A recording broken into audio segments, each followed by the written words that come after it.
Welcome back to Board Game Breakdown. I'm Kristofer Solomon here with another how to play video, and this time we are going to concentrate on the Anarchy. So it's a brand new game from Garfield Games, and the designer is the same as Hadrian's Wall. So if you've played that before, you are going to be very familiar with a lot of check boxes that you're going to be marking off. So a lot of people call this a flip-and-write or a verb-and-write because there's going to be different things. But you're really going to be marking down a whole lot of boxes, creating resources, moving up tracks. There's tracks galore in order to defend your castle against these attacks that are like little attack cards here. And then you'll see that you have a little castle over here that you actually get to build. Oops, the moat fell down. So you're going to be building walls, you're going to be building towers and things, you're going to use soldiers and knights to defend it. You're also going to be able to go out and attack enemy castles here to get loot and things of that nature. And you're going to try to get the most points. So one of the really cool things about this is that solo, which is what this video is going to be concentrating on, there's a whole solo campaign. It's a little different. You don't have to start from the beginning and go all the way to the end. You can pick and choose what you want to do. But the different scenarios, there's 20 of them, are going to tell you which of these scenario cards to use. And you get like a deck of, I think, 63 of them. So if you've played Legacy of You, it's a little bit like that story mode. And you'll put the scenario cards out. You'll have different objectives. So it's a really cool way to keep the game fresh, give you different things to do instead of just setting up and doing the same thing over and over again. So before we get started in the video, I want to make sure that you go to the website and check out all of our text reviews. There's one up on this that goes in depth into what all these different actions mean. So if you'd rather read about them than watch about them, then go there. Please check us out on Mastodon, Instagram, hit subscribe on YouTube so you can see all of our other videos. And without further ado, let's jump right into defending our castle and attacking other castles with the Anarchy. All right, welcome to the setup for the solo mode of the Anarchy. So I've already put a lot of things out here, but we will go over each one and kind of what they are. I know this is hard to see down here, but don't worry, when we actually start playing, I will bring the pad up here and let you see what we're talking about. But for right now, we'll put it down there. So speaking of the pad, what you're going to need is what we call the left sheet and the right sheet. Now they are two-sided, so you're just going to grab 2 pages from the pad that come in the box, and you'll have your left sheet here and your right sheet, so you want to grab those out. This is what is considered the player board, so it's only one-sided, folds out. So you need one of these to put out here, and you are going to need space above and below to put some cards. So I might have to shift this around just a little bit. Other things you'll need from a player perspective is this castle board, which the instructions call the castle mount. So you'll need one of those. They're all the same, so you just grab one from the box. You will need these, I guess we're going to call them dice for the rest of the game, just for the sake of clarity, but you're going to need 4 tower dice, which are little cylinders. They have a 1 on one side and 2 symbols on the other. So you'll need 4 of those. You'll need 4 wall dice, which are more rectangular, and they go 1 through 4. You'll need 1 gate dice, which is just a silver 6-sided dice, and a moat dice, which is a light blue 6-sided. So you want to grab those. You also want to grab 1 set of domain cards in your color of whatever you're playing. So we're going to do green here. We'll talk about these more. And you'll want a player aid because while this side kind of tells you how a round goes, this side is actually really important for solo mode. So make sure to grab one of these and have it out, and we'll talk about that later. And then up here you've got the main board. Again, it's only one-sided, so you want to put that out there. All right, so before we put everything on the main board, let's talk about the resources over here. So when we say resources from here on out, I'm talking about these 3 things right here. Okay, so these are food, silver, and materials. Even though it's shaped like a wood, we're going to call it materials. All right, so there are going to be spots on here that let you choose to gain one resource, and that means you can gain any of these. But then sometimes there will be a specific, hey, only gain food. Okay, so they have their own names, but they're also collectively called resource. You also have a lot of workers. I only put a few in this little tray here, but to quickly tell you what they are, you've got yellow serfs, you have black craftsmen, these whitish gray ones, we'll call them gray, are patrons, the red are soldiers, and the blue are knights. So you'll definitely come to learn their specialties and things of that nature as we play. And then up here we have some extra tiles. These are loot tiles that we're going to place out, and then muster tokens. And you should have 3 that you can possibly gain, so I just threw them in here. All right, so that's all like the general supply, what we'll call that. So let's fill up the main board with what it needs. So the first thing you're going to do is you're going to take the scenario deck. And this is a deck of cards that has a number right here, 1, 2, 3, all the way up to 62. All right, so these are going to make up all the different scenarios you're going to play. So you can play through a campaign. It comes in this book here. You can go to, that's upside down. You can go to any chapter. It explains which cards, like this one wants you to use 16 through 20, and then some additional cards because the rules are going to change. So you can get a campaign from there. That is very fun to play through. Or if you want to just do a standalone, here in the rule book, you have these standalone modes here. So we're going to set up this one here. So we're going to just use main board cards 1 through 5. All right, so whichever scenario you're playing, you're going to go through the scenario deck. You're going to find the specific cards down here. So 1, 2, 3, 4, and 5. Okay, so the rest of those cards can just go away. And then you're going to place them left to right from the lowest number to the highest number. All right, so those are going to go there. And those are going to definitely be important. So we will talk more about those when we're actually playing the game. But for right now, I'll put those there. You're also going to have 2 smaller decks over here. You're going to have 6 cards that have a back like this. And these are the final Escalade cards. The front are similar except for which wall is being highlighted, or walls. That makes no sense to you right now, but it will. So we're going to shuffle those up, and we're going to put them in their spot right here. And then you have attack cards that on the back side have kind of like a little poster that gives you some information. The front side gives you a lot more information.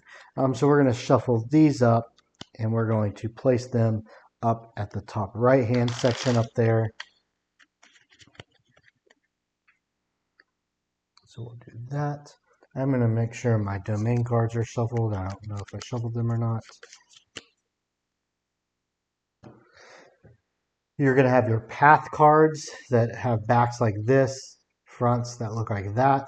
You're just going to need to shuffle these up and place them in a pile. Some scenarios do tell you to remove certain path cards, so you would do that at this point. For this scenario, we don't need to move any of them. And then you're going to grab a tent in your color, put it there, and you're going to grab any other color as your rival tent. Some scenarios don't need you to have a rival tent, so you wouldn't place that out if it doesn't require one. But if it doesn't say anything, you should put one out. And then we're going to just grab some of these tokens or these tiles, and you'll see that the back symbol matches the symbols up here. So there's 3 that look like this. So I'm going to just grab a couple of them, put them out. This one, this symbol matches this side. What it comes down to is the first 2 locations always have 3 resources. The last locations, last 3, let's see, first 2, last 3 have 2 materials. All right, so the rest of these can go back in the box. We don't need them. And obviously, last but not least, you need a writing utensil because there's a lot of boxes to fill in. All right, so that is set up. So we are going to jump into the next chapter, which will be the phases of a round. All right, so we have set the game up. We are now ready to jump into how a round works. And so we're going to talk about all the phases of a round. And some of it I will go and explain, especially when it comes to this. Will not make a ton of sense at the moment, but don't worry. It's okay. You don't need to know the details. You just need to understand the grand picture of a round. And then we'll go to the next chapter and dive into this. All right, so the first phase of a round is called round start. And all we're going to be doing is kind of preparing some cards out on this board. Okay, so you're going to look at what round it is, and you can tell that basically by how many of these have been flipped over. And then there is a red circle right here. So first round, second round, third round, fourth and fifth. That's how many rounds are in the game. And so for whatever round you're playing, you're going to put a final Escalade card here, and that is these cards over here. It'll go there. Then you're going to take an attack card and flip it over and place them here up to whatever round you're in. Okay, and I will make mention, let me make sure you can see this, is there is an eyeball, which if it's open like that, tells you that the card is face up. If it is closed, it is face down. So the final Escalade card will always be face up.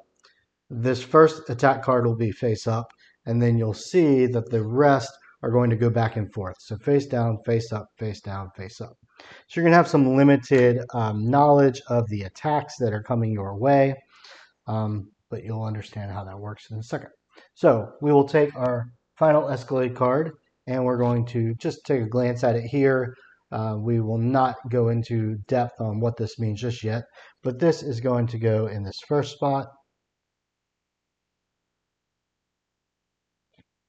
And then we're going to take one attack card since we're in the first round. We're going to flip it over because it's face up, and we're going to put it here. All right. So that's the first part of round start. The second part is to grab a path card. And you're either going to grab two path cards and choose from one of them, or you're going to choose one path card off the top of the deck and get stuck with that one. And the way you tell is your tents right here. If you are ever equal to the rival tent, then you are going to get two path cards. But sometimes the rival tent can get ahead, and that forces you to only draw one path card and deal with whatever it is. So at the beginning of the game, you're always going to be tied unless the scenario says otherwise. So we're going to take two path cards. We're going to look at them. We're going to choose one. A path card, so what they're going to do is they're going to list off the resources you're going to gain just for this specific round. And then it's going to give you sort of like an objective down here.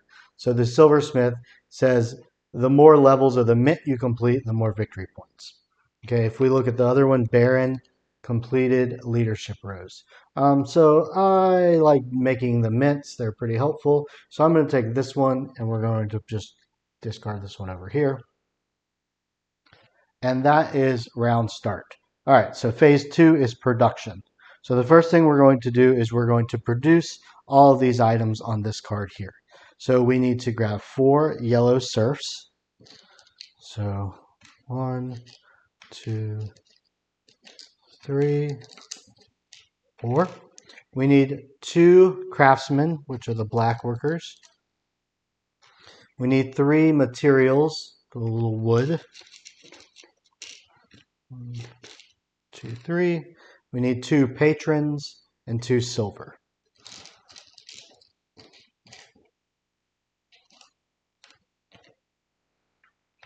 All right, and then once you've got everything from this card, you can actually tuck it up underneath here, because from now on you only need to really see this bottom section so you can remember what kind of bonus objectives you're getting.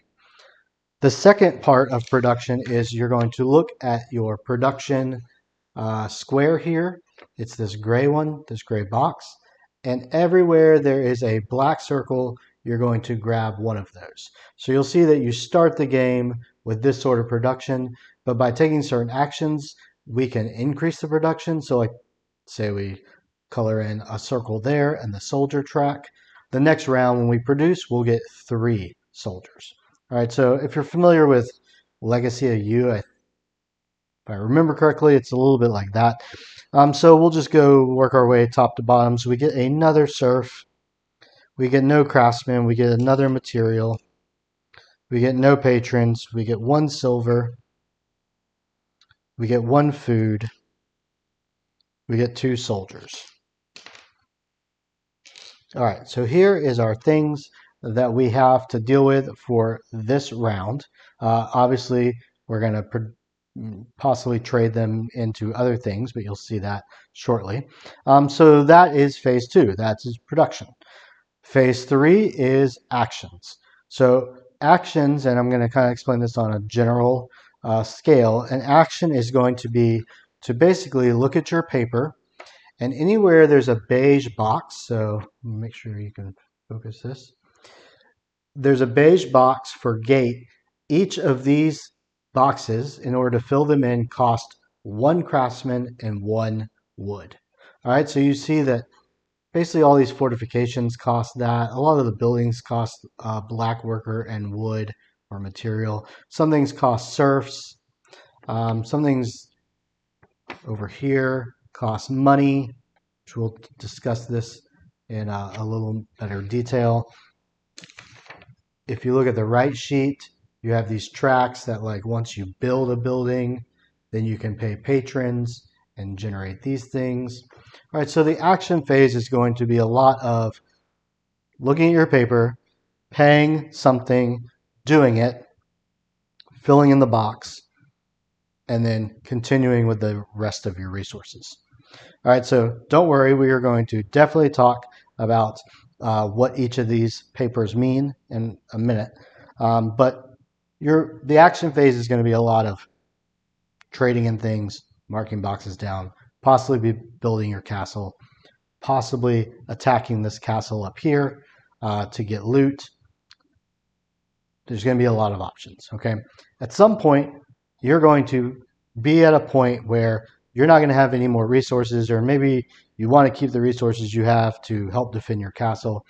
That's when you would move into the 4th phase, which is castle defense. All right, so the first part of castle defense is this board has a bread icon next to the round number, and that is a reminder that you have to pay that many bread at the beginning of each castle defense phase, because you got to pay your troops in food. All right, so we would discard this bread. Boom. If we do not have enough food to pay for that, we do earn discontent down here. And discontent is bad because at the end of the game, it's negative points for you. Also, most of the scenarios are going to tell you you can only have a certain amount of discontent. But don't worry, there are ways in the section down here to get rid of discontent. So sometimes it's strategic to get a discontent because you know you're going to get rid of it, and maybe that helps you in another goal. All right, so first part of castle defense, we're going to pay our food. Second part is we're going to place our workers that we have left around our castle. All right, and so there's 4 sides to the castle, obviously, because it's a square. And so you're going to take any of your red, blue, or black workers that are left over from the action phase, and you're going to place them around the castle. And what you're trying to do is you're trying to defend the sides that have these fiery arrows. Okay?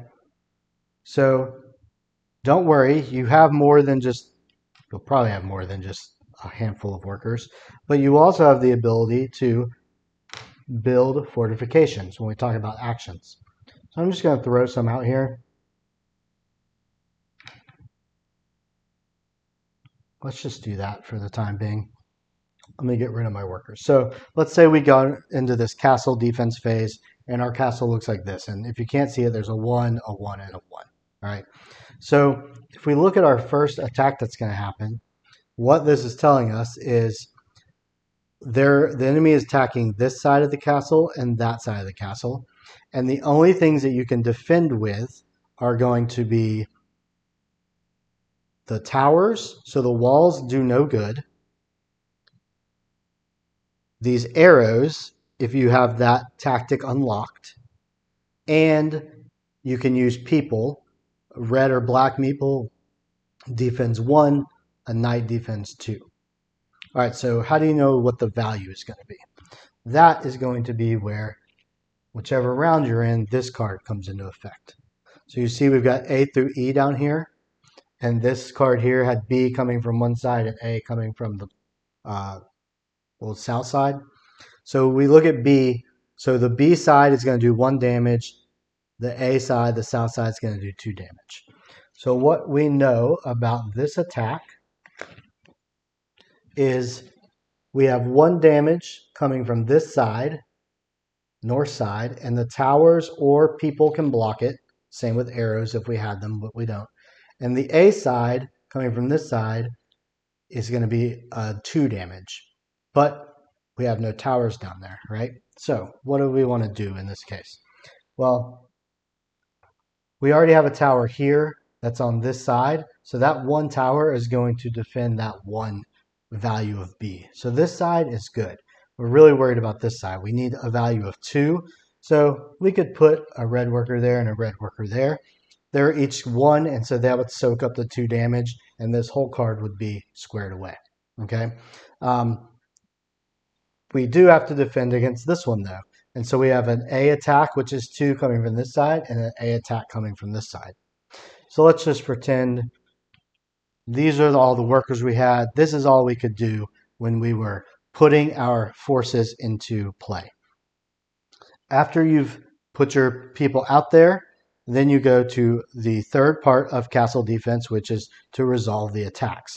And you'll start on this side, and if you have any cards that are face down, which we'll talk about in a minute, you would flip them up, and you'd start on this side and work this way. So we would take this card and say, okay, can we defend 2 up on this top part? I mean, sorry, 1 because of a B. 1, boom, yes, we defended it. Can we defend 2 coming up from the south side? 1, 2. These guys are dead, but we defended this card. Awesome. So I like to just leave them straight if we beat them and turn them sideways if we didn't. Now we go to this card. Can we defend 2 coming from the west side? Well, we've got 1 wall, and you can use a wall because it defends, and 1 guy. So that's 2. So he's dead, but we did defend it. But can we defend this right side? No, we got nothing over here. We got no walls. We've got no body. We have no rock tactics, which you don't know about yet. So this card we failed at. And so you would resolve all the cards in that same order in that manner. Then you would basically do the cleanup of this, which is all listed kind of right here. So it's kind of hard to see, but it's basically how do you score points. So you would get rid of any of your people that were left over. If any of them equal up to 3 defense, you do get a serf. If you defeat a card or defend a card that has the skull, you would get to grab a might, which is down here, and I would fill in my first might box. I'm gonna rephrase that.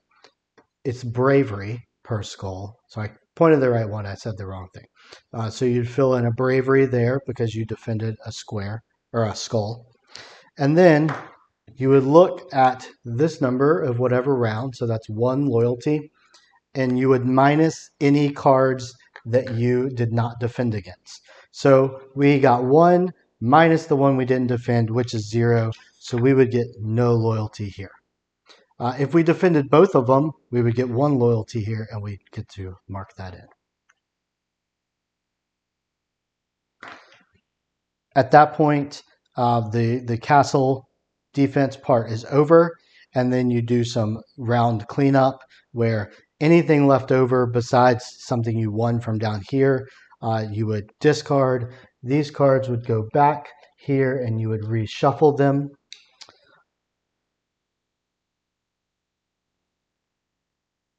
The tents might move. It depends on if you have a rival tent, things like that. We'll talk about that. But you'd flip this card over, and let's say we both defeated them, so we move like that. And then it would be time for round 2, and we would go back to the preparation, where again, we'd shuffle those.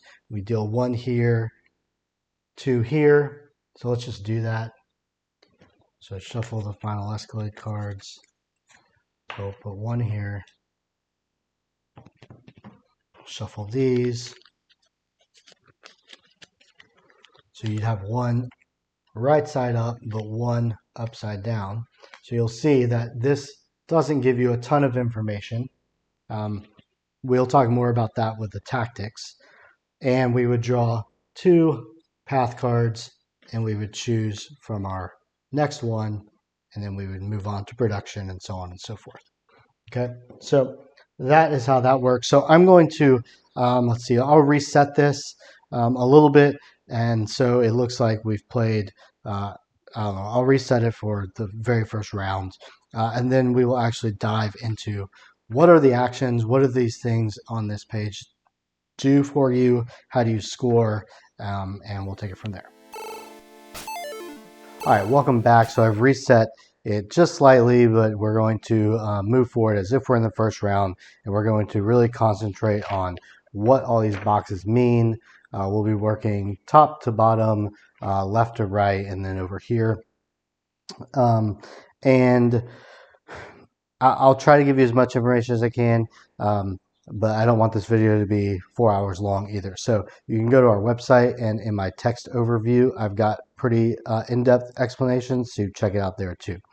One thing that I did not do during the first phase is after you choose your path cards, remember I had 2 and I chose this one, you do take the rival tent, if there is one, and move it forward 1 notch. So that will make more sense when we attack the enemy castle, but I just wanted to note we did need to do that, and we did not. Okay, so let's start with the left sheet, and we're going to start up here. And so I want to talk about some general rules that are going to be the case for every sheet and pretty much every track. But I mentioned earlier, but I'll say it again, if there's a cost in this beige box, or if there's an icon in the beige box, that means that this row costs that every time you want to check off the box. All right, so everything in this gate row is going to cost you a black work craftsman and a material. Now in the white boxes, where you check them off after you've done them, if there are any icons, then you are going to gain those as rewards. All right, so that is a pretty typical rule set from all the tracks. There might be a little bit differences here in places, but for the most part, that's it. If you see something like this, that means this next section is gated. So you would have to have the small crane, and then over here you'd have to have the large crane to build anything on the other side of that. Those are just other check boxes you can do. A couple other like general rules are you're always going to move left to right. So you can't fill in the second box without filling in the first box. That's pretty easy to understand. And then if we look at the right sheet over here, some of the tracks over here are going to be what they call buildings. So like the small keep up here, you would have to pay the black worker and the material to build the keep, and you would be rewarded with this influence, that ring. And then once you build it, you can pay a patron and get a knight, and pay a patron and get 1 material, and pay a patron and do one of these things. So in a building, and you can kind of tell which ones are buildings because they have a, oops, sorry, I hit this camera. They have like a name and a reward and a cost, and then underneath them they have something. And then lastly, these are leadership rows over here. And so you're going to have to go up this row, and these numbers coincide with unlocking buildings. So we'll talk about that a little more when we get to the right sheet, but just so you are aware. So let's start at the left sheet, and let's just take these first 4. Gate, towers, walls, moat. And that is how you get those dice. So say I wanted to build a wall as my very first thing. I would need to turn in a black craftsman and a material. And I'm going to color this in, and I would get 1 wall piece, and I would get 1 patron. So I'm going to go ahead and do that. So we'll turn in a black worker and a material. and I'm going to get back one wall piece. So that's this, and I'm going to get one patron and put it in my little thing there. And so then we're going to color that in. Boom, that one's done. And I'm going to select one of the sides to place my wall. Now I might want to look here, and remember we already have our attack cards out, and we know this back wall is going to get attacked twice. So, maybe I want to go and put it there. We also know the amount it's going to attack. Remember, we have an A up here, and we could match it up with this A, and it's 2. So we would need at least 2 defense there. We only have 1 currently. Now, if we go back up here to the wall section, I have more craftsmen, I have more materials. I could pay this again, and I could fill in the second spot and get another wall. So I'll pretend to do that. I'm not going to actually pay my craftsmen and materials, but if I did, I would pay that and I would get a second wall. Now that means either I can get a second wall piece, or I could upgrade any of my current walls up 1 value. So let's just do that and say that's up to 2. So you can see it's pretty much the same for all the fortifications. So the gate, you can have it go 1, 2, 3, 4, 5, 6 power. The moat too, even though it has more spots, these little areas that have the water, that's where the moat is strengthened. And then you have your towers, which are the circular pieces, and your walls. Sometimes you might also see this fist, and that is going to be one of the attribute rows. And so whenever you are rewarded one of these things, you're going to fill this in. And these rows are actually going to equate to points at the end of the game. So however far you get on each row is really where the bulk of your points are going to come from. All right, so we've handled the building of that. There's really nothing else on this paper that has anything to do with really building up the castle. So you're going to find all your castle stuff up here. All right, so let's look at the next couple lines. All right, so you got the Quarian Forest, the farms, and training ground. So all these are going to cost 1 serf a piece to fill in 1 box. And the bulk of these things is basically going to get you a material, get you a food, get you a soldier. But if you move over to this one, so let's say I paid 3 serfs. I would fill this one in and get a material. I'd fill this one in and get nothing. And then I'd fill this one in and get another material, but you'll see that little axe symbol. If you come down here, we've got that same axe symbol here. We would get to color this in. So let's do that now. I'll explain that. So if I did those 3, and let's say I paid 3 serfs like I'm supposed to. 1, 2, 3. And I would get 2 wood back on materials, and then I filled in that circle down there. So now for future rounds, when we do the production phase, instead of earning 1 material, I would earn 2. So the earlier you can go up on these tracks down here, the more material, food, or soldiers you're going to be producing every turn. We're going to skip this section for the time being. This is your tactics. I mentioned a lot of things about rock tactics and arrow tactics in the last chapter. It really has more to do with this track over here. So we're going to skip it for a second, and we're going to come over to this circular area. This is the wealth wheel. And this, you're going to basically have a cost for all 3 of these sections of 1 silver. And so they've got that emblem there so you can remember. So if I have a silver and I really want a knight, then all I got to do is pay it silver, fill in this block, and I get a knight back. Obviously, in order to get this patron, I would have to fill in that knight first. So you can just follow the little trails. If you get to the outside, this makes more craftsmen in your production. This makes more patrons. This makes, that one gives you knights, and this one gives you loyalty. So you'll basically be using this to kind of strengthen your army or get more craftspeople to build things.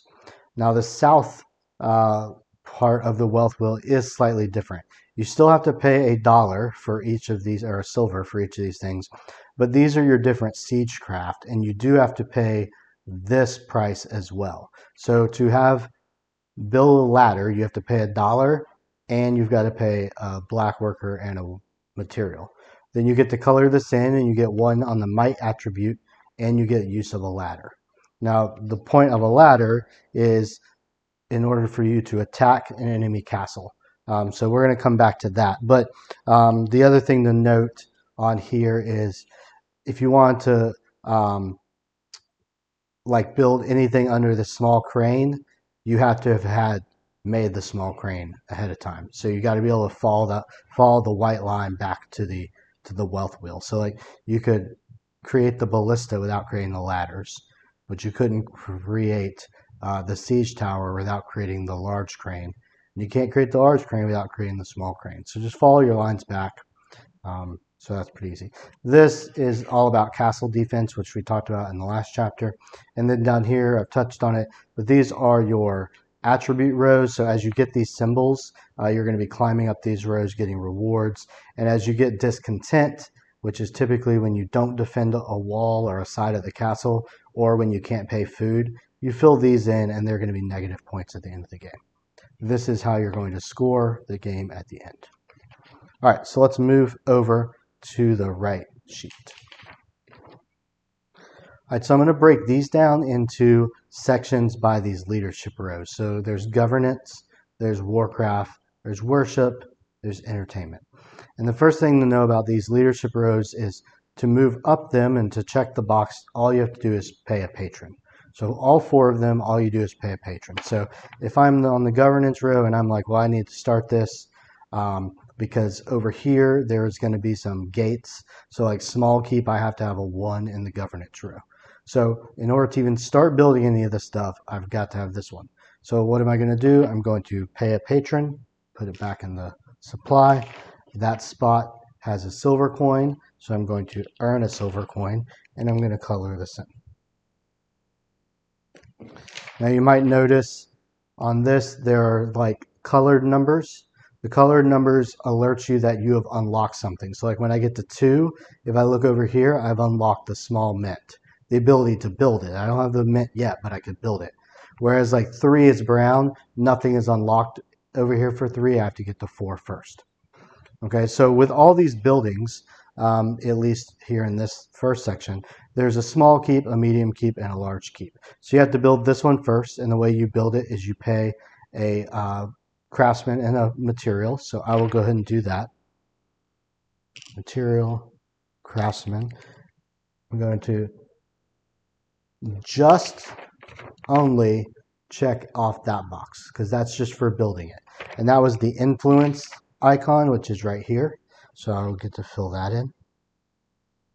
Now that it's built, at some point I could pay a patron and get this thing, which is a knight.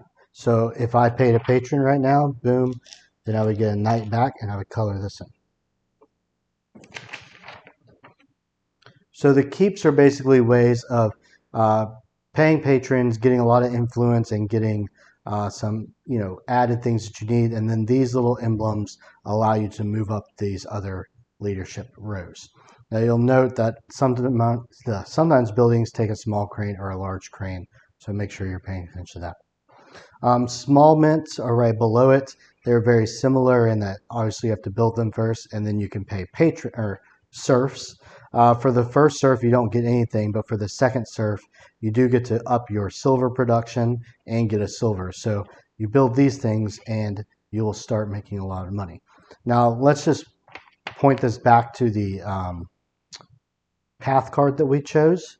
So if you'll remember, we chose one that says completed mint levels. So if I complete 1, 2, or 3, that's how many victory points it's talking about. So that's referring to level 1's the small mint, level 2's the medium mint, level 3 is the large mint. Okay.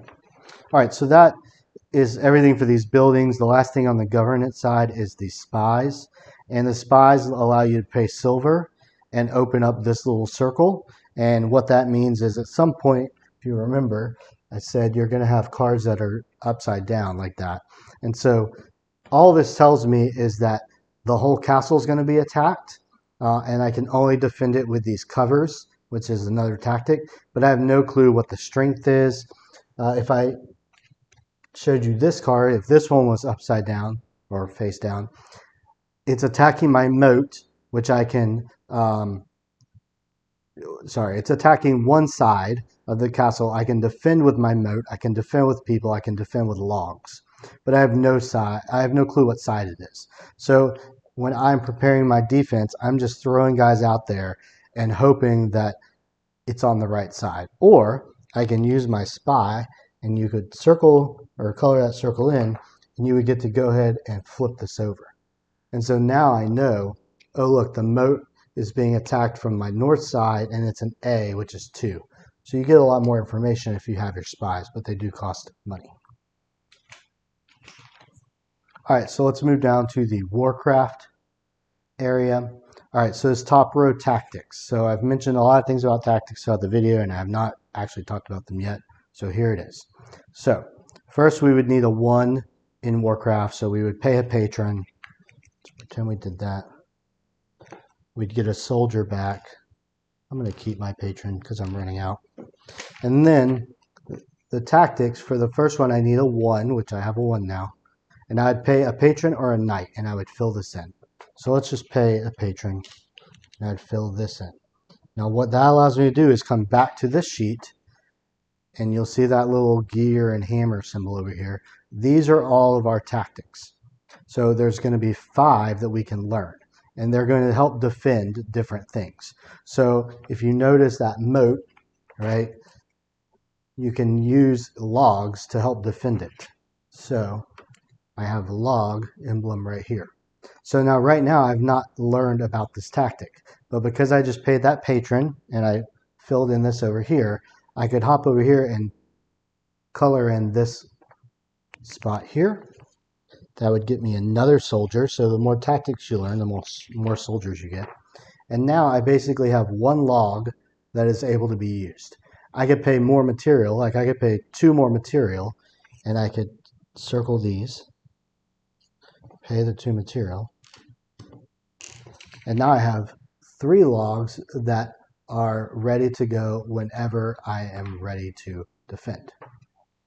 So the other thing I want to mention on the tactics is specifically about the kinds over here. So just a few notes, like these covers, which is this top one, there is going to be an attack card, and I think I showed it to you here before, that only covers will defend.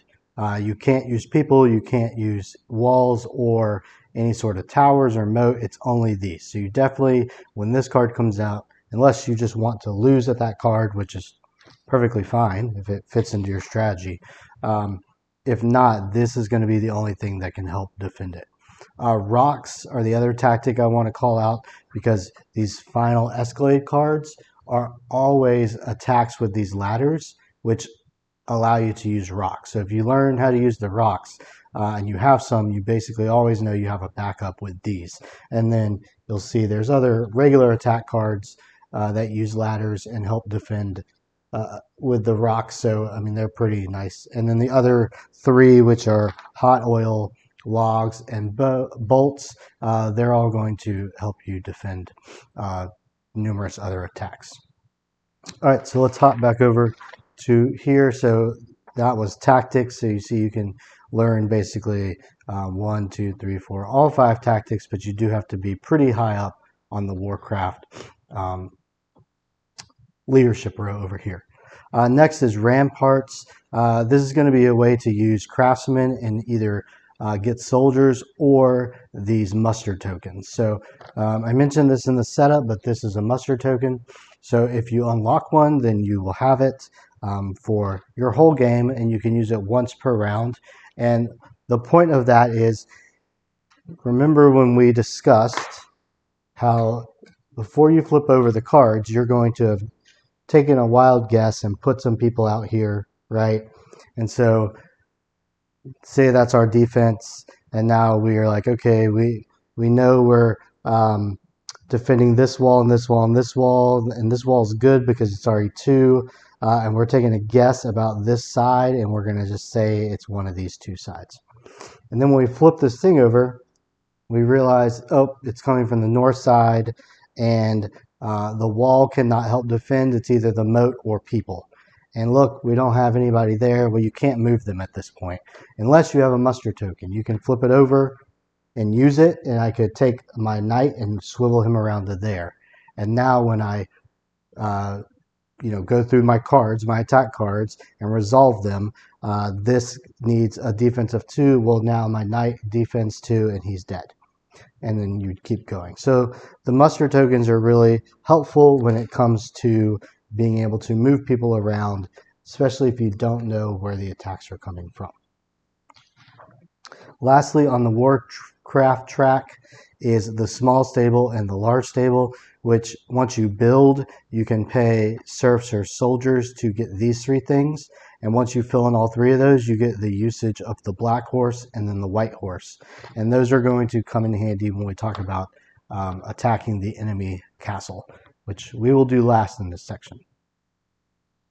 All right, so jumping over to the worship leadership row. There's not, I mean, there's a lot going on, but there's very few buildings. There's these chapels: small chapel, medium chapel, large chapel. And again, you pay this to build it, and then you can donate food, a material, and a silver. And once you've donated one of each of those, you get more patron production. But this small chapel, once you build it, you see the little arrow, allows you to open up this knight's training, where you can pay a patron and you get a knight, and you're going to see a new icon we have not talked about, and that's those 2 inside of a purple banner. And that is our domain cards. All right, so this is the first of the little mini games that we see down here. All right, so we're going to pretend that we filled this in. So we win a knight, and we draw 2 domain cards. So here are our domain cards. We're going to draw the top 2, and we're going to flip them over, and you're going to see a lot of information on them. But each of these little sections basically coincides with one of the mini games. You'll see the top 2 have like a purple row here, and that matches the worship color. And then these have this pinkish row, which matches the entertainment, so you can remember where to look. But for the tournaments, we are going to look at these top 2 symbols. There's a possibility of 4 symbols, and you'll see here there's a little key that says if 2 symbols are not matching, you win a soldier. If 3 symbols, and the way you get 3 symbols is further down here, you're going to draw more cards. You can either get knight production or a soldier, and if all 4 aren't matching, you get all 3 of these things. So you want to draw the cards, and you want them to not match. Now, obviously, this is luck. Sometimes they will match, and you won't win anything, but you'll always get this knight. Now, we should also look at how this is structured, because it's the first one of these, where you're always going to pay a patron, but it will tell you over here like you need a level 2 in worship, and then you need a level 4, and so you're going to work your way down. You can't just jump straight to this one if you have a level 8. You had to have done these beforehand. All right, going over to the St. Valentine's Festival, it's going to be very similar, where you pay a patron and you draw 2 cards, but what you're trying to do is make couples out of these males and females. So I'll toss these aside, draw 2 new. So the first one I draw is going to be a female. It's always female, so that's a 5. So I'm going to take this and I'm going to fill in the 5 female. So you can see that filled in right there. And then we're going to flip over the next card, and it's the second one's always the male, and it's a 3. So I'll fill in the 3 here. So currently I've got those filled in. They are not matches or couples, so I haven't won anything yet. But if for the next time I pay another patron and I draw another 2 cards, and let's pretend I drew a 3 female and this gets matched up, then I can now do this space and get a serf and a loyalty point. And as you go to the right, you're going to get more serfs and start making serf production. Now, the other catch with this is if you pull a card that you've already filled in, so say I did a 5, I already have it filled in, I drew that card, I can either go up or down a value or up a value. So maybe I want to go to the 4, and then maybe I draw a 4 male that same turn, and now I've got another couple. So I would be able to cross these off. So you're going to want to make couples out of those to get serf production. All right, that's our worship row, and lastly we have our entertainment row. down here.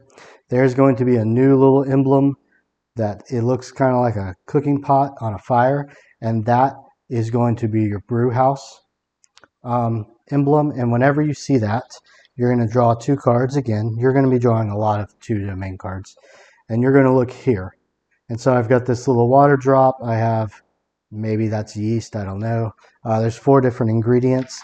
I'm going to fill in anywhere I want to, a blue and a yellow. So let's just put them right here. And eventually, if I fill in a full row or a full column, I'll get this beer here, or the beer here, depending on if you fill in a row or column.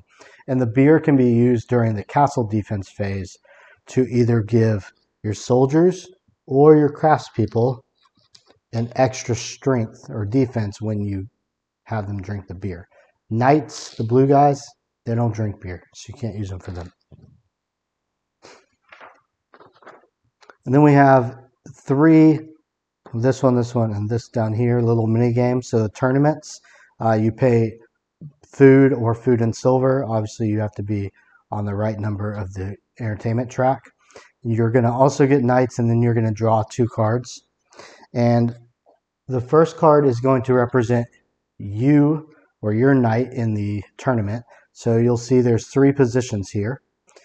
And my shield is in the middle spot, and my jousting, javelin, whatever it is in my right hand. This would be the enemies. And you'll see that their shield's on the left and their joust is in the right. So they did not block because my joust basically hit them because their shield isn't there, but they hit me. So we would tie, and you can have up to 3 ties. So in a tie, you put those aside and you draw the next one. Next pair. So this is me. We got a shield on the left, javelin on the right, and here we've got a javelin in the middle, so I can't block it and he doesn't block it. So we tied again. Last go round. All right, so remember this is me over here. So he attacked on the right side and I blocked it. I attacked on the left side and he missed. So I win because I got him. And so you would be able to not only fill in that, because you would fill this part in as soon as you paid for it, but I would get to fill in this over here because I won. So you'll see here, it tells you max 3 draws. If you don't win, you just don't fill that in and you keep moving down this and you would fill this in as you win. Obviously, you can pull the cards and immediately lose, and sometimes that happens, but these mini games are all about drawing and having some good luck. Michaelmas, I'm not sure what that even means, but you pay serfs and you draw 2 domain cards again. Who would have thought? And you are looking for the numbers. Let's put these to the side. So I have a 3 and an 8. All right, so I need to fill in a 3 and an 8 into one of these spots. So you'll see that there's already pre-printed sums. If you could make, say I had a 2 and an 8, I could put the 2 and the 8 right here and boom, automatically win that. I don't have an 11 as a pre-printed sum, so I might want to say, well, I'm going to put my 3 here and I'll put my 8 here. So I don't get anything now, but eventually if I get a 4 or a 3, I could fill those in. There are also these 2 up here that if you just want to dump 2 numbers in, because there are no sums, I could have, instead of doing that, done 3 and 8 and won that, colored it in, and got a resource. So this is going to be where you're dumping serfs to get resources as well as hearts. And the hearts are going to be what allows you to get rid of your discontent that you've won or unfortunately won over here. And then the last mini game is this llamas. So you're going to pay serfs. You're going to draw 2 domain cards like normal. That seems to be the theme here. And you're going to look at the flags on the bottom here. So red and green. So I'm going to fill in a red and a green flag. And if I fill in ones like here that are connected, I win that thing. So I could say fill in the red, fill in the green, get a heart. If I wanted to, I could have put, the green here and the red here, and eventually if I got a yellow, I would have been able to score this one and this one at the same time. But you're just deciding where to mark the flags off, and this is definitely going to be where the most hearts come from as far as trying to solve your discontent issue. All right, the very last action you can take that's not on these, it's up here, attacking the enemy castle. So we move this first tent over here. So I'm going to move him just so you can see a few things.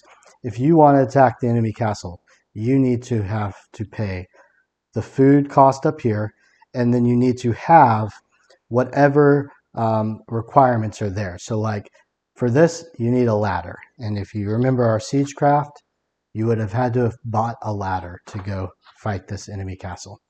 You also need 4 points for defense worth of guys, or strength. So remember, knights are 2, so you could do that with 2 knights. You could do it with 4 soldiers.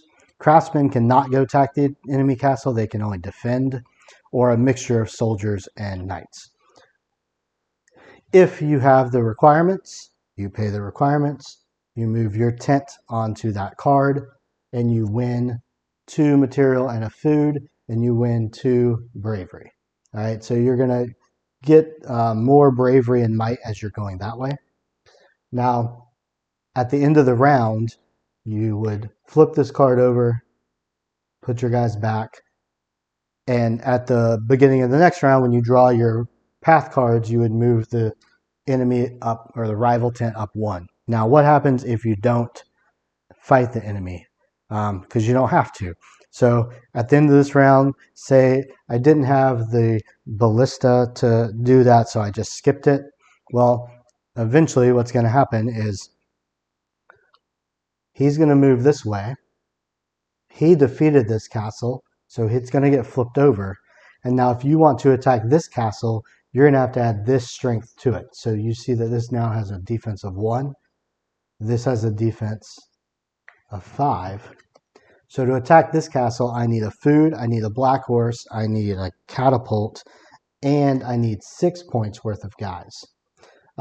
This would also be the point where when you pulled the path cards at the beginning, because you're behind the rival tent, you'd be forced to take this one and not have a choice.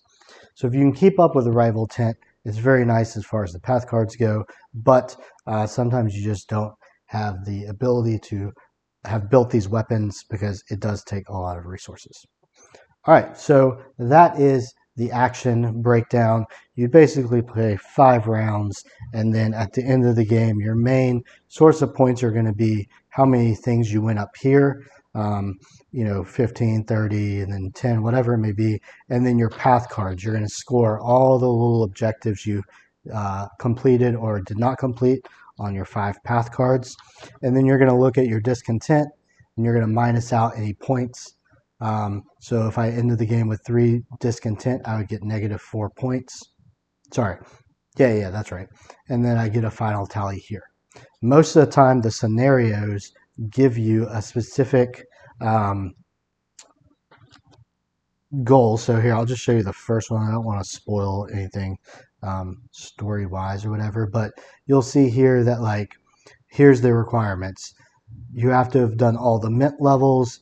You have to end with 15 loyalty and 15 influence. You cannot have more than 2 discontent, and you need 60 plus VP. A bonus goal would be 70 plus VP. The next scenario you do, you would get to start with those bonus rewards. So it's a pretty cool way to play through the game, and there's a lot of different scenarios and cards and things like that. So I hope this was helpful. If you need a recap of any of the actions that are down here or the setup, go to the website and check out the text review that I've put up. And also please check us out on Mastodon, Instagram, subscribe to the YouTube channel, all of those things. And as usual, thanks for watching.